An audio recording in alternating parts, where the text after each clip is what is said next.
चरखारी के नागरिकों के लिए एक नया तमाशा चल रहा है।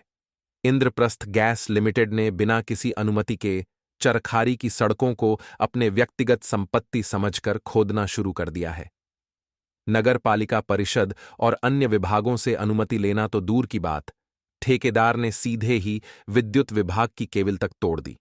परिणाम स्वरूप घंटों तक बिजली गायब रही और जनता अंधेरे में डूबी रही और भीषण गर्मी में बिलबिलाती रही।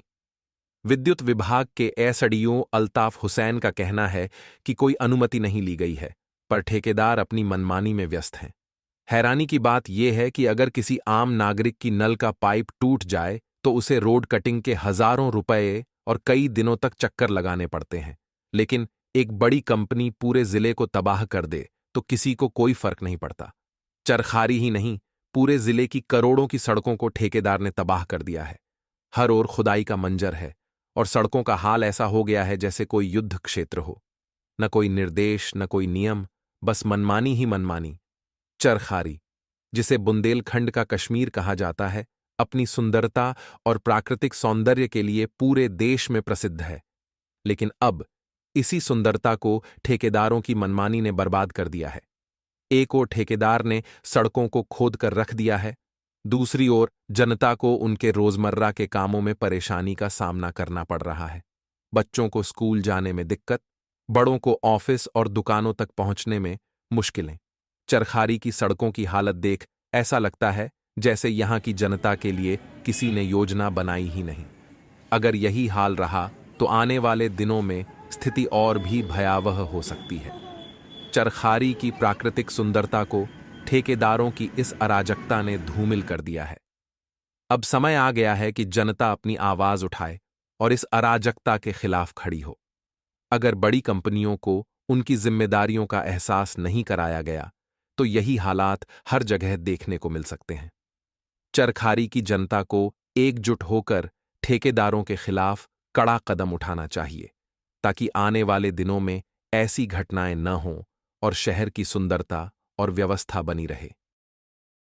ये जो है Indraprastha gas service limited company है जी। पूरे चरखारी में गैस पाइपलाइन डाल रही है। गैस पाइपलाइन डालते समय ही जो है हमारी केबल देने के लिए विभाग ने कोई एनओसी जारी नहीं की है। विभाग के पास आए थे लेकिन एनओसी जारी नहीं की है, क्योंकि इनका कोई मतलब स्टैंडर्ड नहीं है कितने पे डालना है, कहाँ डालना है जी, इसलिए एनओसी कोई नहीं जारी की गई। विदाउट एनओसी चल रहा है, विदाउट एनओसी काम चल रहा है। कितने मोहल्ले प्रभावित हो गए आज 3 महलों की सप्लाई बंद थी और पहले तो सुबह तो पूरा लगभग 16-17 महल्ले की सप्लाई बंद थी जी, लेकिन बाकी चालू हो गई जी। तो ये 3 महल्ले अभी भी बंद हैं, इसमें से कुछ सप्लाई अभी चालू हो गई, कुछ बाकी है चालू करनी। इनको सबसे बड़ी चीज़ ये है, एक तो ये कहीं रिपोर्ट नहीं कर रहे हैं जी कि इनका कहाँ से टेंडर है, क्या इनका काम जी। दूसरी चीज सबसे बड़ी बात क्या है कि नीचे लाइनें पड़ी हैं नल की भी और लाइट की भी। वो लाइट की और नल की लाइनें ये लोग लगातार डैमेज कर रहे हैं। अच्छा। उससे गर्मियों के दिनों में इतनी परेशानी आ रही है कि आदमी त्राही त्राही कर रहा है। और जब प्रशासन के किसी भी उच्चाधिकारी के पास जाइए तो किसी को कुछ भी जानकारी नहीं इस संबंध में, वो जानकारी होने से बिल्कुल मना कर रहा है कि मुझे कोई जानकारी नहीं। आज क्या मामला हो गया है? आज ये यहाँ पर मोहल्ला नवादा में केबल डाल रहे थे और केबल डालते समय जब इन्होंने प्रेशर से पाइप डाला है गड्ढे को के यार पार पाइप निकालते जी, उसमें जो लाइट की 11,000 की केबल थी उसको पूरा फाड़ता हुआ पाइप निकल गया।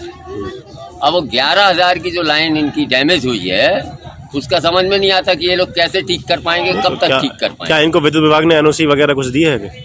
मुझे तो लगता है कि शायद विद्युत विभाग के पास कोई जानकारी नहीं। मेरी एसडीओ साहब से बात हुई, उन्होंने भी वैसे ही गोलमोल जवाब दिया कि ठीक कराते हैं। फिर रिक्वेस्ट की थी कि भाई अब आज की वैकल्पिक व्यवस्था कराइए, कल हम मिलते हैं डीएम साहब से सोमवार को जाकर के। कितने मोहल्लों की सप्लाई बाधित हो गई अभी? ये 3 मोहल्ले कम से कम इसमें प्रभावित हैं। खनिया प्रभावित है, नवादा पूरी तरीके से प्रभावित है, कुछ बजरिया प्रभावित है, राजमंदिर प्रभावित है, पूरे मोहल्ले तबाही की तरफ।